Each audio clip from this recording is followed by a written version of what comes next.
And I want to introduce someone else. This is 24-year-old Cayman who says she really gets Jennifer and David's daughter and her situation. You were not real charming to get along with, right? Absolutely not. No, on multiple occasions, the things I was witnessing in the videos of, things would escalate like that with me and mine, if not sometimes worse. There was occasions where I would, punch my dad in the face. At one point I broke his nose. I would run away or hide kind of like she does in her room, but actually leave my home, and, my parents would have to get the police involved. Yeah, now I asked her to come here for more than one reason, obviously. One is she has some things that I think she needs to hear.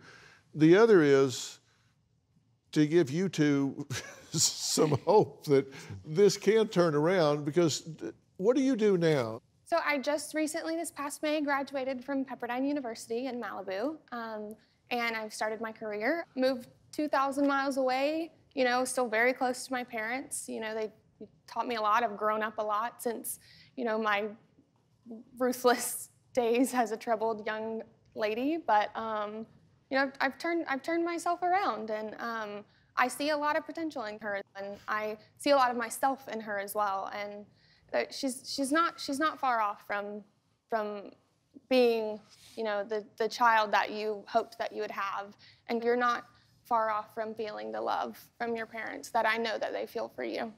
These two individuals are some of the only people that you have in your corner right now. They love you and will support you with whatever you want to do with your life, but you have to show that to them in return. Do you love them? Yeah.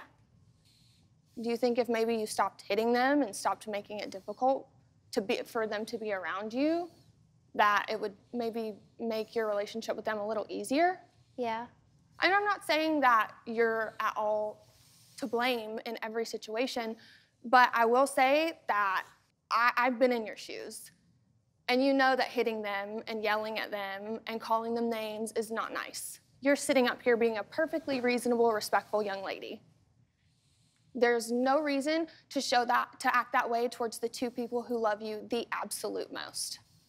If you can act respectful and nice and polite to strangers, you should absolutely be that way towards your parents. They're more willing to listen than you're giving them credit for. You just haven't tried that yet. And I'm telling you that I've been talking to them before you got out here, saying that there needs to be a different tone here, right? Have Correct. I not said that? Yes, you did. And I'm saying this whole thing can calm down, but it takes both sides to calm down.